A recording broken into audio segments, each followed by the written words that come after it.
consideramos persona obesa aquella persona que presenta obesidad. La obesidad podríamos definirla, como la define la OMS, como una enfermedad crónica que se caracteriza pues, por un acúmulo excesivo de grasa en el organismo, con las consecuencias para la salud que esto puede conllevar. Hombre, ya cuando hablamos de obesidad, los requisitos para la cirugía bariátrica, que es la cirugía de la obesidad, que hoy en día también se conoce como cirugía metabólica, son, digamos, un poco estrictos. Es decir, la obesidad, antes de llegar a la parte de la cirugía, tiene una serie de tratamientos. Generalmente se va a comenzar con una serie de tratamientos médicos y dependiendo del mayor o menor éxito de estos, se irán escalando posiciones. La cirugía bariátrica ya exige que los pacientes que vayan a ser sometidos tengan, digamos, por ejemplo, un índice de masa corporal X, es decir, el índice de masa corporal no es más que el número que surge de dividir el peso en kilogramos de un paciente entre la talla en metros al cuadrado y de ahí se obtiene un índice, ¿no?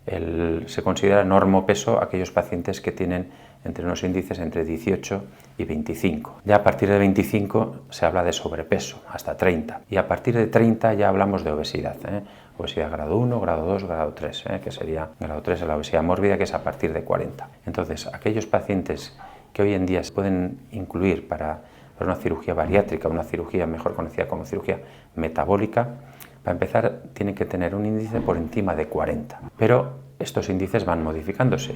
También podemos incluir aquellos pacientes que tienen un índice por encima de 35, siempre y cuando lleven asociada pues, una patología importante, una comorbilidad importante, es decir, puede ser pues, un problema de columna, un problema de caderas, un problema osteoarticular, problemas médicos como hipertensión difícil de controlar, etc. Ya últimamente, en los últimos años, se está incluyendo aquellos pacientes que tienen un índice por encima de 30, que son estos que he comentado, en los que se trata como indicación de cirugía metabólica, es decir, aquellos pacientes que tienen un síndrome metabólico, es decir, tienen una alteración, una diabetes difícil de controlar, junto con hipertensión también difícil de controlar y con alteraciones lipídicas. La cirugía bariátrica, por diferentes modos, su evolución llegó desde que los médicos o los cirujanos se dieron cuenta que aquellos pacientes a los que se les realizaba una reducción del estómago, bien sea una reducción parcial o una reducción completa del estómago, o aquellos en los que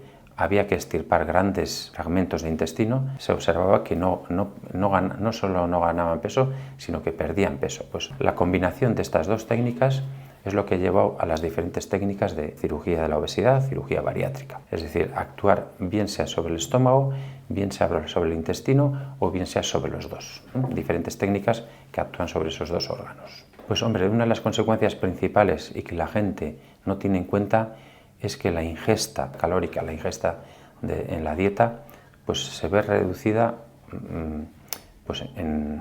considerablemente. Es decir, no es aquello de que me opero, me someto a una cirugía bariátrica y a partir del día siguiente puedo comer lo que quiera. Es decir, no. La cirugía de la obesidad incluye generalmente una actuación sobre el estómago de tal modo que nosotros tenemos que reducir la ingesta de manera considerable. Aparte de eso, si hemos realizado diferentes, digamos, bypasses a nivel intestinal, esto va a requerir una serie de suplementos. ¿Por qué? Porque hemos añadido una mala absorción. No solo no ingerimos menos cantidad, sino que encima de lo que ingerimos no aprovechamos el 100%. Entonces puede haber una serie de déficits. Entonces estos pacientes tienen que estar controlados regularmente para evitar que existan pues, déficits vitamínicos, por ejemplo, o déficits proteínicos.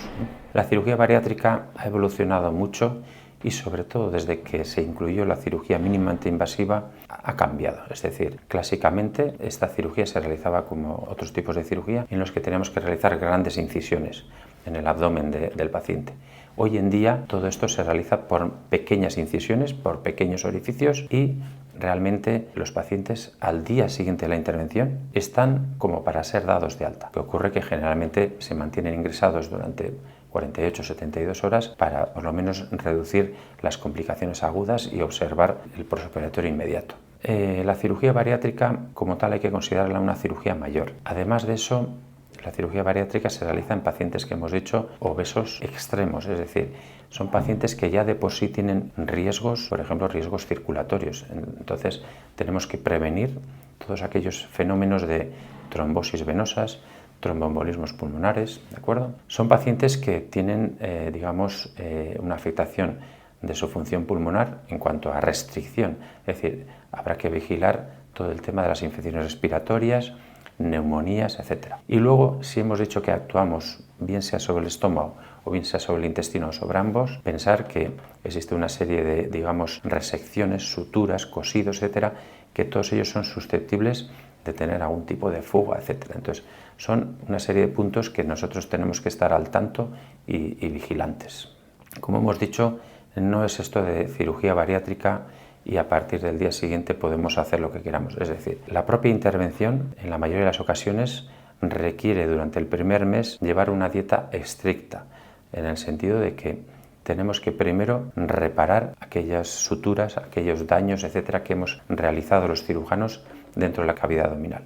A partir del primer mes, generalmente los pacientes empiezan con una dieta progresiva y poco a poco llegan a tolerar todo tipo de alimentos, eso sí, en cantidades reducidas. Yo creo que el principal consejo ante una paciente que quiere o un paciente que quiere someterse a esta cirugía es que se deje aconsejar por las unidades que se dedican a este tipo de cirugía. Unidades en las que no solo nos encontramos los cirujanos, sino que existe especialistas en endocrinología que van a realizar una primera valoración, van a realizar una serie de intentos de esta pérdida de peso, va a ser valorado por la nutricionista donde le va a mostrar previo a toda la cirugía una serie de hábitos que tiene que ir poco a poco adquiriendo antes de la cirugía para luego que sea más sencillo implantarlos, y luego tenemos pues la valoración del anestesista, etcétera, etcétera, para en un intento de minimizar todas aquellas complicaciones que pueden surgir de estas intervenciones que son intervenciones serias.